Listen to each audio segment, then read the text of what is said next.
They do not believe in the constitution of Bangladesh. তারা বাংলাদেশ সংবিধানে বিশ্বাস করে না। তারা মসজিদের সামনে দাঁড়ায় তাদের বাচ্চার মাথায় হাত দিয়ে বলতে হবে যে আমরা বাংলাদেশের সংবিধান বিশ্বাস করি, বিশ্বাস করে না। তাদের মাথায় তখন একটা জিনিস দেওয়া হয়েছিল যে হাসিনা চলে যাবে, ফ্যাসিস্ট ধ্বংস হবে, স্বৈরতন্ত্র চলে যাবে, গণতন্ত্র আসবে, তোমরা ভালোভাবে থাকতে পারবা এবং তোমরা মেধার ভিত্তিতে চাকরি পাইবা। এই স্বপ্নটা দেখানো হয়েছে। আজকে যাক তো তারা কলেজে, ইউনিভার্সিটি যেখানে যায় এখানেই গণপিটুনি খাবে। একদিনের ডাক দিলে যেখানে 60 লাখ লোক হইতো এখন 60 জন লোক হয় না। কারণটা হলো এই, এখন বুঝতে পারছে এই ছেলেগুলা নেতা ছিল না, তারা ছিল অভিনেতা। তাদেরকে দিয়ে অভিনয়টা করাইছে কে? ওই যে সিরাজউদ্দৌলা সিনেমা হইলে পড়ে এটা ডাইরেক্টর থাকে, পরিচালক থাকে খান আতাউর রহমান আতা। উনি আনোয়ার হোসেন রে বানায় সিরাজউদ্দৌলা বাংলা, বিহার, উড়িষ্যা বলার জন্য। সিনেমা যখন দেখায় তখন মানুষ মনে করে আনোয়ার হোসেন বুঝি সিরাজউদ্দৌলা, কিন্তু আসলে আনোয়ার হোসেন তো সিরাজউদ্দৌলা না, সে অভিনয় করতেছে। এই ছেলেগুলাও নেতার অভিনয় করছে এবং নেতার অভিনয় করছে বলে এই ছেলেগুলা আঙ্গুল ফুলে কলা গাছ, কলা গাছ ফুলে বট গাছ, বট গাছ ফুলে জোড়া, এদের একটা ছেলেকেও কেউ বিশ্বাস করে না। মানুষ থুতু দেয়, ঘৃণা করে, প্রত্যেকটা এমন ঘৃণা করে এটা অকল্পনীয়। পুলিশ ছাড়া কোথাও গেলে গণপিটুনি এমন ভাবে খাবে, তারা রাস্তায় পড়ে থাকবে, কুকুরের সাথে কেউ টেনেও তুলবে না। এত বেশি শক্তিমান এবং শক্তিশালী হয়ে উঠেছে যে তার যদি মুখে যদি লাগাম দেওয়া না যায় তাহলে নতুন বাংলাদেশ বলেন আর পুরান মুক্তিযুদ্ধের বাংলাদেশ বলেন কোনোটাই থাকবে বলে আমার মনে হয় না। কাজে নতুন বাংলাদেশ আমি যেটা দেখছি, প্রতিদিন যেটা দেখছি, সেই নতুন বাংলাদেশ হলো আমাদের সন্তানদের 4টা জেনারেশন নষ্টের দিকে চলে গিয়েছে। এদের লেখা নাই, পড়া নাই, এদের আচার আচরণে কোনো সভ্যতা নাই, শিক্ষা নাই।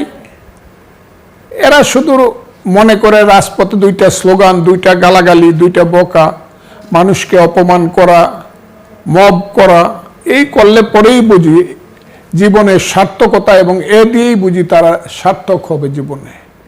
কাজে এই বাংলাদেশটা আমার কাছে, এই যে নতুন বাংলাদেশ বলছেন, এই বাংলাদেশটা আমার কাছে খুব প্রিয় বাংলাদেশ না।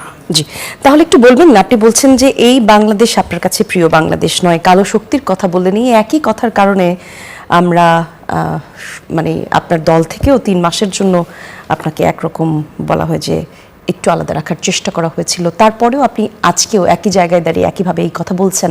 আপনার ব্যাখ্যাটা বলবার চেষ্টা করবেন, কেন আপনি এই বাংলাদেশের প্রতি খুশি নন এবং তার পেছনে এই যে কালো শক্তি যেটা নিয়ে আপনি বলতে চেষ্টা করছেন, কালো শক্তি বলতে তাহলে কি বুঝছি আমরা? এখানে এই দেশটাকে নিয়ে কঠিন চক্রান্ত হচ্ছে, দেশে এবং বিদেশে, জাতীয় এবং আন্তর্জাতিকভাবে। একটা সরকার এসেছে, তাও 5 মাস। সেই সরকারটা সকালটাই দেখলো না, বিকাল তো অনেক দূরে। এখনই সেই সূর্যটাকে ডুবিয়ে দেওয়ার জন্য, অস্তমিত করার জন্য যে চক্রান্তটা চলছে, এটা যারা বুঝবার তারা বুঝে। যারা হুঙ্কার দিয়ে বলে যে 24 ঘন্টার মধ্যে, 48 ঘন্টার মধ্যেই এদেরকে ফেলে দিব, এবং যারা পার্লামেন্ট সংসদের ভিতরে একদম হাতজোর করে হাততালি দিয়ে প্রধানমন্ত্রীকে সমর্থন করে, সংসদ নেতাকে সমর্থন করে বক্তব্য দেয়, সেই জামাতের আমিরই দেখলাম বলল যে আওয়ামী লীগ যেমন ফ্যাসিস্ট ছিল তারাও ফ্যাসিস্ট, আমাদেরকে ফ্যাসিস্ট বলে ফেললো। 1 2 হলো তার সামনে দাঁড়িয়ে তার সংসদ সদস্যরা, একটি ছেলে, সে বোধহয় ছাত্র শিবিরের সাবেক প্রেসিডেন্ট ছিল, সে এখন সংসদ সদস্য, এরা যে ভাষায় বক্তৃতা করে, তারেক রহমান সম্পর্কে যে কথা বলে, এটা মানে ধৈর্য ধরার মতো না। একটা রাষ্ট্রের প্রকৃতপক্ষে একজন রাষ্ট্রনায়ক, ভালো মন্দ বা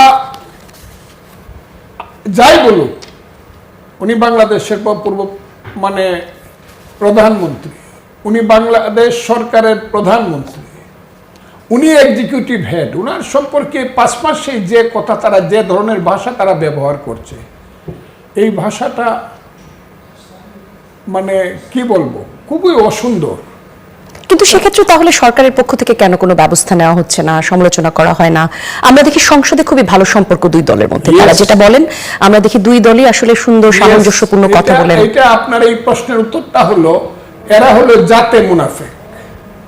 আমি কথাটা বারবার পার্লামেন্টে বলছি যে পার্লামেন্টে এদেরকে যত সামনাসামনি আসলে এদেরকে যত ভদ্রলোক মনে হয়, জি, এদের ইতিহাস এত কালো, এদের ইতিহাস এত জঘন্য,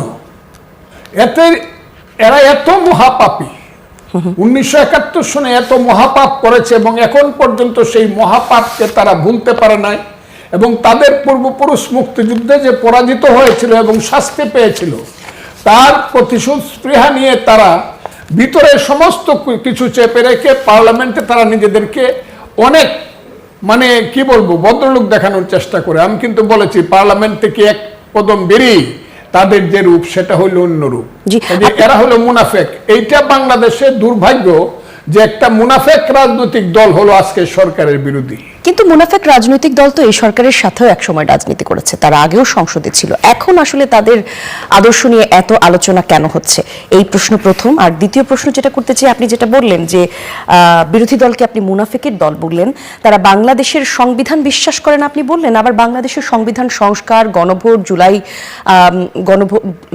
জুলাই সনদ নিয়ে নানা রকম আলোচনা চেষ্টা তারা সরকারের সঙ্গে করছে, তাহলে এগুলো কেন করছে?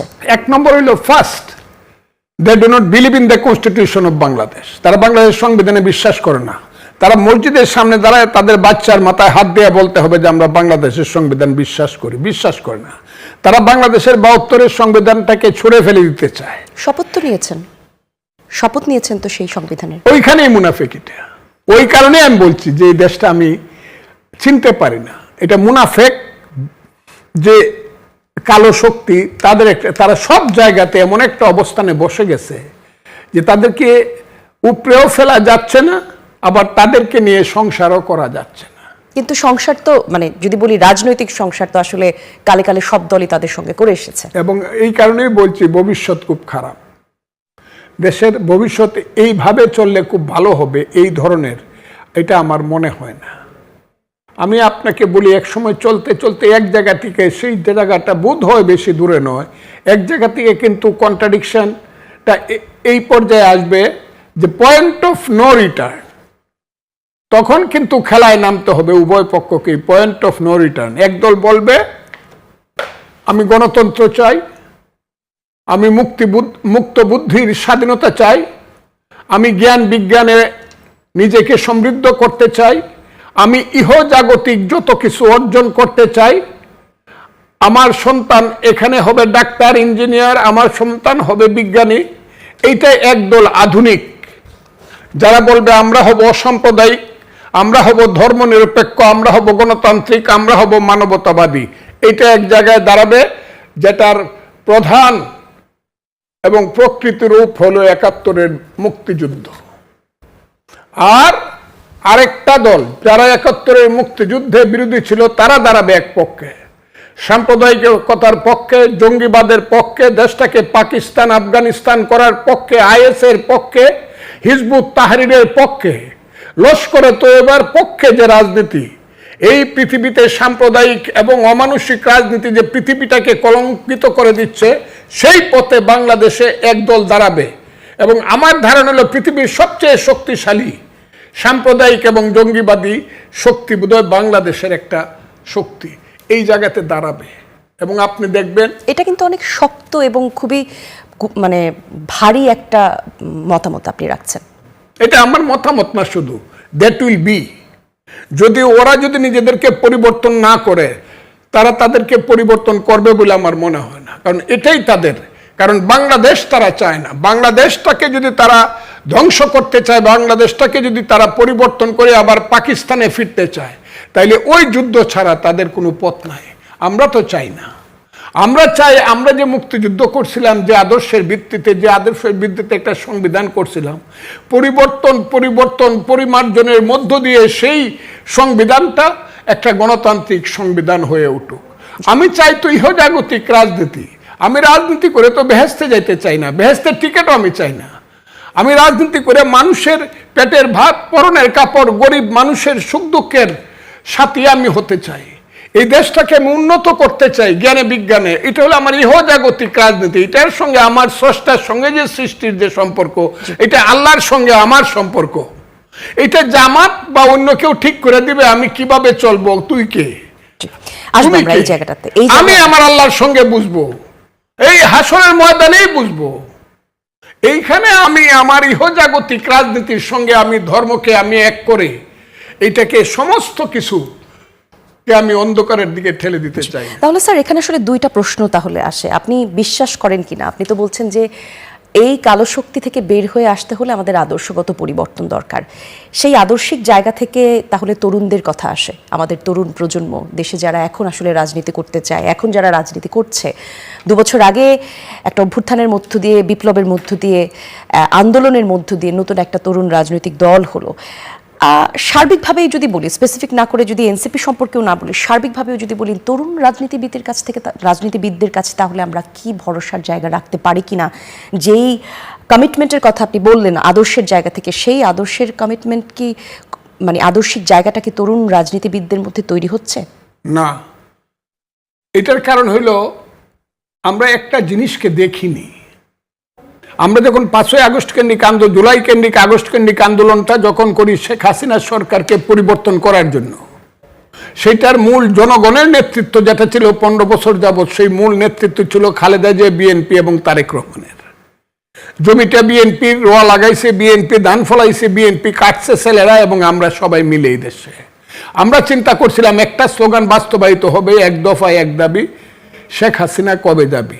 শেখ হাসিনা কবে যাবের পিছনের কথাটা ছিল শেখ হাসিনা চলে যাবে, এখানে একটা গণতান্ত্রিকভাবে একটা নির্বাচন হবে এবং সেই নির্বাচনের মাধ্যমে নতুন সরকার আসবে, নতুন সরকার এসে গণতান্ত্রিকভাবে দেশ চালাবে। কারণ শেখ হাসিনা 2014, 2018 এবং 2024 এই দেশে গণতন্ত্রকে সে হত্যা করেছিল, মানুষকে ভোট দিতে দেয় নাই। সেই কারণে তার বিরুদ্ধে মানুষ খুব বিক্ষুব্ধ ছিল। এটা ছিল আন্দোলনের আসল ব্যাপার। কিন্তু এই 5ই আগস্টের ভিতরে এই যে কালো শক্তি তাদের ছিল যে গণতন্ত্রের নামে স্লোগানকে, এমনকি এই সব মুনাফেকের বাচ্চারা এবং মুনাফেকের দল পূর্ব দিগন্তে সূর্য উঠেছে রক্তলাল গান গাইছে, তীরহারাই ঢেউর সাগর পাড়ি দিয়ে মুক্তিযুদ্ধের গান গাইছে, শেখ মুজিবের বাংলায় বৈষম্যের ঠাঁই নাই স্লোগান দিছে। তখন কালো শক্তি পিছনে ছিল, ছেলেরা সামনে ছিল। 5ই আগস্ট হওয়ার সঙ্গে সঙ্গেই তারা বলা শুরু করলো, আমরা কি শুধু একটা ইলেকশন করার জন্য রক্ত দিছি? এই দেশ আমরা পরিবর্তন করব। কি পরিবর্তন করব? 72-এর সংবিধান থাকবে না। মুক্তিযুদ্ধ কোনো যুদ্ধ না, যুদ্ধ ছিল, মুক্তিযুদ্ধ ছিল 47 এবং 24। মুক্তিযুদ্ধ ছিল গন্ডগোল, ইন্ডিয়া ষড়যন্ত্র করে আমাদের দেশ ভাঙছে, কাজে আমরা পাকিস্তানে ফেরত যাব। সংগ্রামটা তো এইখানে শুরু হইলো, দ্বন্দ্বটা এইখানে শুরু হইলো। আমরা তো শুরু করি এইখানে 3-4 জেনারেশন নষ্ট করে দিল কে? যাকে আমরা মনে করেছিলাম বাংলার মহান সন্তান জনাব মোহাম্মদ অধ্যাপক ইউনূস। উনি সমস্ত জিনিসটাকে সর্বনাশ করলেন। উনি 4টা জেনারেশন, আজকের জেনারেশন, আগের জেনারেশন, এখনকার জেনারেশন যেটা এনসিপি করছে, এবং তার পরবর্তী সময়ের 2টা জেনারেশনকে ধ্বংস করে দিলেন একটা ভুল পথে। এখানে একটা প্রশ্ন, এই যেই ছাত্ররা, যেই তরুণরা যারা এই রকম একটা বিপ্লব অথবা গণঅভ্যুত্থান বা আন্দোলন ডিজাইন করতে পারে, যারা পুরো দেশের নেতৃত্ব দিতে চায়, যারা বাংলাদেশের রাজনীতির পথ পরিবর্তন করতে চায়, তাদেরকে একটি মাত্র ব্যক্তি কোনো একটা কথা বলবেন অথবা তিনি যা বলবেন তা কিছু তারা বিশ্বাস করে নিবে, এই জায়গায় কি আপনার মনে হয় না যে এখানেও আসলে নীতিগত পার্থক্য অথবা একটা মিল বা মস্তিষ্কের একটা সংযোজন রয়েছে? এই যে আপনার এখানে বসে আছে, আমি এখানে যদি কোনো কলেজ থেকে তাকে, ভালো ভালো কলেজ যেগুলো প্রাইভেট ইউনিভার্সিটি, নর্থ সাউথ বলেন, জি, ইস্ট ওয়েস্ট বলেন, প্রাইভেট কলেজগুলো বলেন, ওখান থেকে হাজার হাজার ছাত্র যে বের হয়েছে, তাদের মাথায় তখন একটা জিনিস দেওয়া হয়েছিল যে হাসিনা চলে যাবে, ফ্যাসিস্ট ধ্বংস হবে, স্বৈরতন্ত্র চলে যাবে, গণতন্ত্র আসবে, তোমরা ভালোভাবে থাকতে পারবা এবং তোমরা মেধার ভিত্তিতে চাকরি পাইবা। এই স্বপ্নটা দেখানো হয়েছে। আজকে যাক তো তারা কলেজে, ইউনিভার্সিটি যেখানে যায় এখানেই গণপিটুনি খাবে। একদিনের ডাক দিলে যেখানে 60 লাখ লোক হইতো, এখন 60 জন লোক হয় না। কারণটা হলো এই, এখন বুঝতে পারছে এই ছেলেগুলা নেতা ছিল না, তারা ছিল অভিনেতা। তাদেরকে দিয়ে অভিনয়টা করাইছে কে? ওই যে সিরাজউদ্দৌলা সিনেমা হইলে পরে এটা ডাইরেক্টর থাকে, পরিচালক থাকে খান আতাউর রহমান আতা। উনি আনোয়ার হোসেন রে বানায় সিরাজউদ্দৌলা বাংলা, বিহার, উড়িষ্যা বলার জন্য।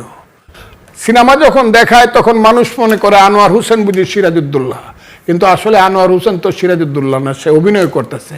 এই ছেলেগুলাও নেতার অভিনয় করছে, এবং নেতার অভিনয় করছে বলে এই ছেলেগুলা আঙ্গুল ফুলে কলা গাছ, কলা গাছ ফুলে বট গাছ, বট গাছ ফুলে জোড়া, এদের একটা ছেলেকেও কেউ বিশ্বাস করে না। মানুষ থুতু দেয়, ঘৃণা করে, প্রত্যেকটা এমন ঘৃণা করে, এটা অকল্পনীয়। পুলিশ ছাড়া কোথাও গেলে গণপিটুনি এমন ভাবে খাবে, তারা রাস্তায় পড়ে থাকবে, কুকুরের সাথে কেউ টেনেও তুলবে না। যে ছেলেগুলোকে একসময় মনে করতো বাংলাদেশের শ্রেষ্ঠ সন্তান আমাদের আজকের প্রজন্ম, সেই ছেলেগুলোর সঙ্গে এখন ভাদ্র মাসের ওই যে রাস্তায় যে কুকুর পরে থাকে এদের তুলনা হয়।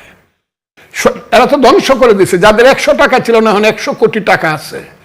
যারা 10 টাকা দিয়ে গাড়ি চলতে পার, রিক্সায় চলতে পার, বাসে চলতে পারতো না, তাদের এখন 100 কোটি টাকা আছে। কিন্তু তারা তো বলছেন তারা চাইলে সরকারকে আবার লন্ডনে ফেরত পাঠাতে পারেন। আবার ফেলে দিবে?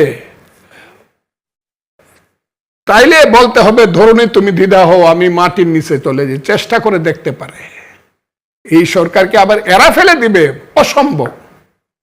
এদের ডাকে এখন আর 2000 লোক জমা করা দেবে। হ্যাঁ, তবে ওই যে কালো শক্তি আছে, প্রতি শুক্রবারে মসজিদ থেকে বের হয়, আল্লাহর নামকে যারা অপবিত্র করতেছে, আল্লাহর মসজিদ থেকে বের হয়ে যারা মুনাফিকের স্লোগান দেয়, সেই কালো শক্তি, তাদের একটা শক্তি আছে, মিছিলের শক্তি, কিন্তু সেই শক্তি কিন্তু লিমিটেড। আজকে যদি 10,000 বাইরে হয়, আগামীকালে 10,000, পরশুও 10,000, 10,000 এক হবে না।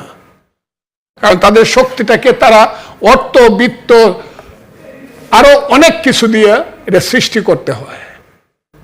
এটা জনশক্তি না, এই শক্তিটা হলো স্বার্থবাদী শক্তি এবং একটা কায়েমী শক্তি, যে শক্তিটা মনে করে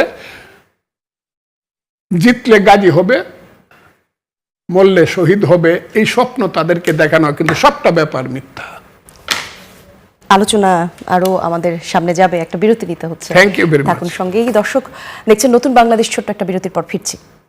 নতুন বাংলাদেশ দেখছেন দর্শক, আমি জান্নাতুল কলি আপনাদের সঙ্গে আছি। আলোচনার জন্য আজকে আমাদের স্টুডিওতে আছেন অ্যাডভোকেট ফজলুর রহমান, মুক্তিযোদ্ধা ও এমপি বিএনপি। আজকের আলোচনার বিষয় আমরা ঠিক করেছি রাজনীতি, মুক্তিযুদ্ধ এবং একজন ফজলুর রহমান। যে বিষয় নিয়ে আবার আপনার কাছে ফিরবো স্যার, সেটি হচ্ছে আপনি সংসদে বলেছেন যে কোনো মুক্তিযোদ্ধা পরিবারের লোক কখনো জামাত করতে পারে না। আজকে জামাতের 11 দলীয় জোটের প্রেসিডেন্ট প্রার্থী মুক্তিযোদ্ধা কর্নেল আহমেদ অলি, এই বিষয়টিকে তাহলে আপনি কিভাবে দেখবেন? আপনার ব্যাখ্যা জানতে চাই। জামাতের 11 দলীয় জোটের প্রেসিডেন্ট প্রার্থী কর্নেল অলি আহমেদ, মুক্তিযোদ্ধা কর্নেল অলি আহমেদ। দেখেন, আমি আরেকদিন বলছিলাম কথাটা, আজকেও বলি, মীর জাফর যে বাংলার স্বাধীনতা অস্তমিত করার জন্য 1 নম্বর দায়ী বিশ্বাসঘাতক, সেই মীর জাফর কিন্তু তার জীবনে এর আগে আলীবর্দী খানের নেতৃত্বে বর্গীদের বিরুদ্ধে যুদ্ধ করে বাংলার স্বাধীনতা রক্ষা করার চেষ্টা করছে, তখনও সে সেনাপতি ছিল। কাজী একবার মুক্তিযোদ্ধা ছিলেন, হ্যাঁ নিশ্চিত উনি মুক্তিযোদ্ধা ছিলেন, উনি মুক্তিযুদ্ধের এটাও নিশ্চিত। কিন্তু আজকেও যদি তাকে বলা হয় সে সেই 71-এর মুক্তিযুদ্ধের চেতনা ধারণ করে, সেটা ঠিক হবে না।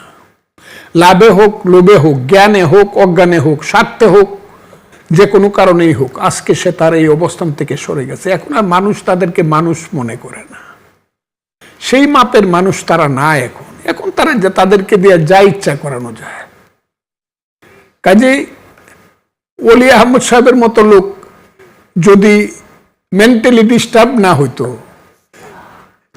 ক্লিয়ারলি বুঝে শুনে একটা লোক রাষ্ট্রপতি ক্যান্ডিডেট হচ্ছে যার পাশ করার কোনো সম্ভাবনা নাই, কারণ তাদের সর্বোচ্চ ভোট হবে 76 বা 75, আর অপরদিকে ভোটের সংখ্যা আছে 225 আমাদের। কাজেই এই লোকটার যদি ভীমরতি না ধরে থাকে, তাহলে তো তার রাষ্ট্রপতি ক্যান্ডিডেট হওয়ার কথা না। আর তাকে এখন আর আমি মুক্তিযুদ্ধের কেউ মনে করি না। কিছু বেঈমান থাকবেই যারা পথ পরিবর্তন করবে, যারা পক্ষ পরিবর্তন করবে। আমি ওই গোনাতে এখন অলি আহমদ সাহেবকে দেখি।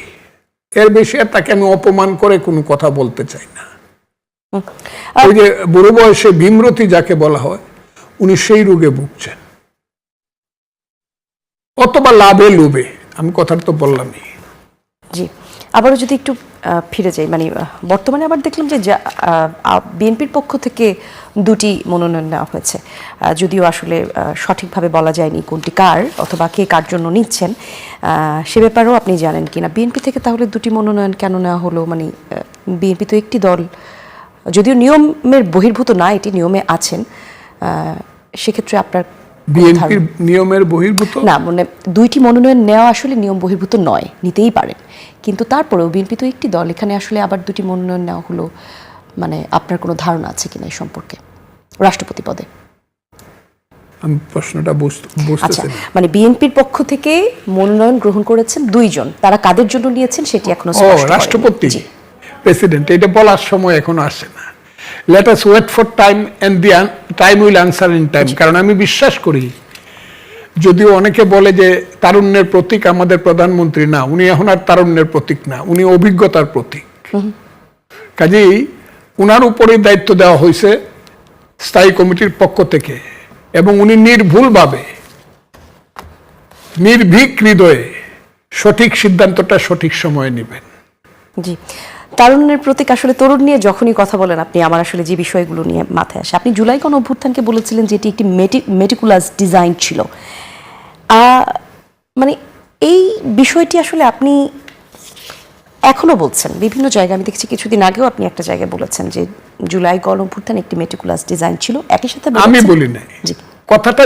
যিনি জুলাই গণ অভ্যুত্থানের পরে যিনি রাষ্ট্র পরিচালনার দায়িত্ব পেয়েছিলেন, প্রধান উপদেষ্টা জনাব ইউনূস সাহেব কথাটা বলছেন মিটিকুলা, আমি ওইটা বলছি। এবং এটা পরে প্রমাণিত হয়েছে যে এটা একটা চক্রান্তের, তাদের দিক থেকে একটা চক্রান্তের ফসল, পাবলিকের দিক থেকে বা বিএনপির দিক থেকে না, তাদের দিক থেকে এটা চক্রান্ত ছিল। উনি, জামাতে ইসলাম, এনসিপির এইসব ছেলেপেলেরা আর যত আন্ডা বাচ্চা যা আছে, স্বাধীনতা বিরোধী শক্তির আন্ডা বাচ্চা যারা, সব একসাথে ছিলেন, এটা বিএনপি না। জি, তাহলে এই যে মানে এইটা তো আসলে এক ধরনের, আপনি যেহেতু এই বিষয়টা নিয়ে খোলামেলা কথা বলছেন, এটাকে খতিয়ে দেখা প্রয়োজন বলে মনে করেন কিনা? নিশ্চয়ই ইতিহাস একদিন প্রমাণ করবে। আপনাকে একটা কথা বলি, 1757 সনে যখন পলাশির যুদ্ধে মীর জাফর বিশ্বাসঘাতকতা করে নবাব হলো, আর সিরাজউদ্দৌলাকে যখন ভগবানগোলা থেকে মীর কাসিমের নেতৃত্বে ধরে নিয়ে তাকে হত্যা করা হলো 3রা জুলাই, এবং তার লাশটা যখন মুর্শিদাবাদ শহরে ঘোড়ার গাড়ির পিছনে টাইনা ঘোরানো হইল আর বলা হইল এই তোমাদের বিশ্বাসঘাতক নবাব সিরাজউদ্দৌলা, মানুষ তখন হাততালি দিছে আর স্লোগান দিছে নবাব মীর জাফর কি জয়, নবাব মীর জাফর কি জয়। এটা 100 বছর পর্যন্ত চলছে, নবাব মীর জাফর কি জয়। কিন্তু 1857 সনে যখন প্রথম ভারতবর্ষের বা বাংলার সিপাহী বিদ্রোহ হইল, তখন কিন্তু স্লোগান হইল মীর জাফর বিশ্বাসঘাতক, সিরাজউদ্দৌলা দেশপ্রেমিক। 100 বছর পরে এটা প্রতিষ্ঠিত হইল, 3 জেনারেশনের আগে প্রতিষ্ঠিত হয় নাই যে মীর জাফর ছিল বিশ্বাসঘাতক, সিরাজউদ্দৌলা দেশপ্রেমিক। এবং অনন্তকালের ইতিহাস এটা প্রমাণ করবে এখন যে সিরাজউদ্দৌলা দেশপ্রেমিক, মীর জাফর ছিল বিশ্বাসঘাতক। তাহলে সেই লম্বা সময় আসলে বাংলাদেশের কাছে আছে কিনা? আমাদের দেশের ভৌগোলিক অবস্থানের কথা বলি, বা যদি রাজনৈতিক পট পরিবর্তনের পর এখন আসলে রাজনীতির যে অবস্থা সেটার কথা যদি বলি, আমাদের কাছে আসলে তাহলে রাজনীতি বোঝার, চিন্তা করার, বা আমরা আসলে রাজনীতি সম্পর্কে আরো সচেতন হবার সুযোগ আমাদের কাছে কতখানি রয়েছে? আছে, সুযোগ আছে, জিনিসটা আসবে, জিনিসটা আসবে, আসতেছে, আস্তে আস্তে আসতেছে। কারণ এই দেশটার নাম যে বাংলাদেশ, এই বাংলাদেশ নামটা হলো কেন? এটা তো ছিল পাকিস্তান। তো পাকিস্তান থেকে যে বাংলাদেশ হলাম আমরা, কি কারণে হলাম, কিভাবে হলাম? একটা যুদ্ধ হয়েছিল, এটার নাম ছিল মুক্তিযুদ্ধ। 23 বছর পাকিস্তানে থেকে আমরা মুক্তিযুদ্ধের মাধ্যমে আজকের বাংলাদেশ হলো। তো বাংলাদেশ যারা করলো, যুদ্ধ করলো, তাদের নাম হলো মুক্তিযোদ্ধা। কাজে বাংলাদেশে যে ফাইটটা চলতেছে এখন, সারা বাংলাদেশের হাজার হাজার মুক্তিযোদ্ধা, তাদের কারো বয়স 70-এর নিচে না, অনেকের বয়স 80-90 পর্যন্ত আছে যারা যুদ্ধ করছে। তারা কিন্তু মৃত্যুর আগ পর্যন্ত বাংলাদেশকে রক্ষা করার জন্য এবং মুক্তিযুদ্ধকে বাঁচিয়ে রাখার জন্য শেষ জীবনটা দেয়া যাবে। এবং এইখানে একটা কিন্তু সৃষ্টি হবে ভ্রূণ, আবার নতুন করে, না রাজাকার নয় মুক্তিযুদ্ধই সত্য, রাজাকার নয় মুক্তিযুদ্ধই সত্য, সেই জায়গাটা আসবে। এবং আস্তে আস্তে বিএনপি সেই জায়গাতে কিন্তু আসছে। বিএনপি চেষ্টা করছিল অ্যাডজাস্টমেন্ট অ্যান্ড কম্প্রোমাইজ করে একটা রাজনীতি করার জন্য, কিন্তু সাপড়ে গলায় পেশায় রাইকা দুধ খাওয়ায়া অ্যাডজাস্টমেন্ট কম্প্রোমাইজ হয় না, কারণ সাপ সুযোগ পেলে পরে সুবল দেবে। এই জায়গাটা এখন খুব প্রমাণিত এবং প্রতিষ্ঠিত হয়ে গেছে, খুব প্রমাণিত এবং প্রতিষ্ঠিত। এবং এখন তো ইসলামিক শক্তিগুলো বা ধর্ম নিয়ে যারা রাজনীতি করে সেই শক্তিগুলোর মধ্যে এমন বিভক্তি এসেছে যে আমার তো ধারণা 75% ফোর্সেস অফ ইসলামিক পার্টিস, 75% ইসলামী রাজনীতি যারা করে তারাও জামাতের বিরুদ্ধে। এখন ইসলামের রাজনীতি যারা করে সবাই তো স্বাধীনতার বিপক্ষে না।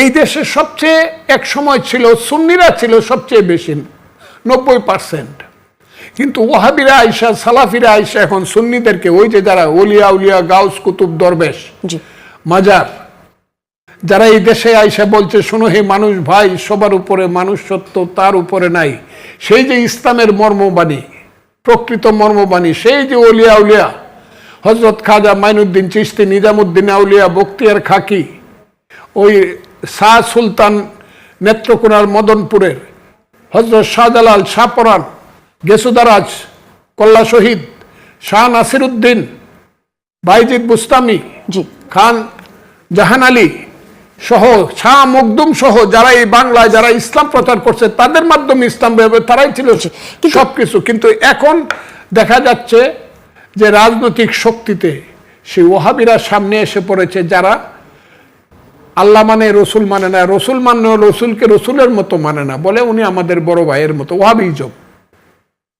যারা এই দেশটাকে মওদুদিবাদের মাধ্যমে প্রকৃত ইসলামকে ধ্বংস করে দিচ্ছে।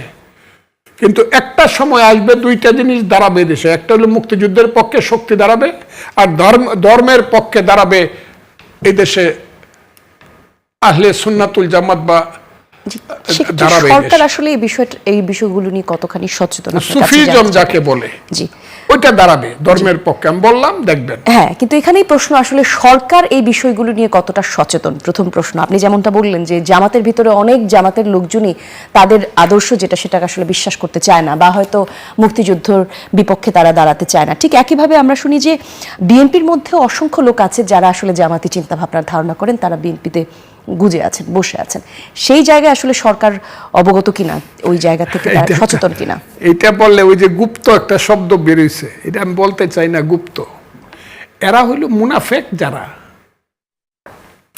তারা সবার মধ্যে ঢুকে নিজেকে ইনফিল্ট্রেট করতে চায় ব্যাপারটাকে।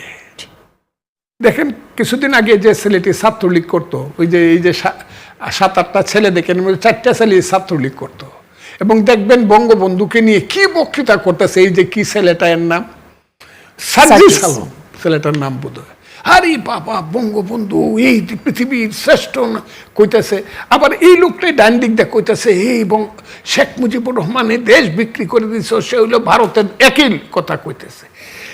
এরা হইলো এটা রাজনীতিটাকে সাংঘাতিকভাবে অভিশপ্ত করে ফেলছে, গোপন রাজনীতি করে ফেলছে। তাদের বিশ্বাসের কোনো জায়গা নাই, কোনো আদর্শে তারা বিশ্বাস করে না। সমস্ত ব্যাপারটাই তারা বিশ্বাস করে যে বাংলাদেশকে ধ্বংস করার জন্য যা যা করা দরকার সব কিছু আমাকে করতে হবে, এটার কোনো নীতি নাই, আদর্শ নাই। কাজেই এটা বিএনপির ভিতরে থাকবে না, আমি এটা মনে করি। নিশ্চিতভাবে বিএনপির ভিতরে কিছু লোক থাকতে পারে যারা এখনো বিভ্রান্ত আছে। ধন্যবাদ আপনাকে। আবারও বিরতির সময় হলো, দর্শক ফিরছি কিছুক্ষণের মধ্যে, থাকুন সঙ্গে। আপনারা দেখছেন নতুন বাংলাদেশ। দর্শক, আরও একবার আমন্ত্রণ, আজকের অতিথি আমাদের অ্যাডভোকেট ফজলুর রহমান, মুক্তিযোদ্ধা এবং এমপি বিএনপি।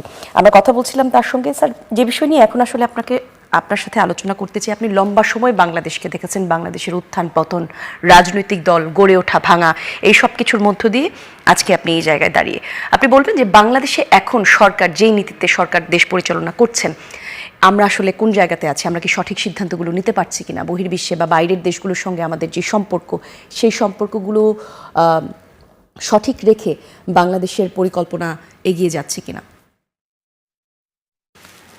আমরা চেষ্টা করছি, কিন্তু একটা জিনিস আপনাকে স্বীকার করতেই হবে যে আমরা 12ই ফেব্রুয়ারি নির্বাচনের পরে 17ই ফেব্রুয়ারি থেকে সরকার চালানো,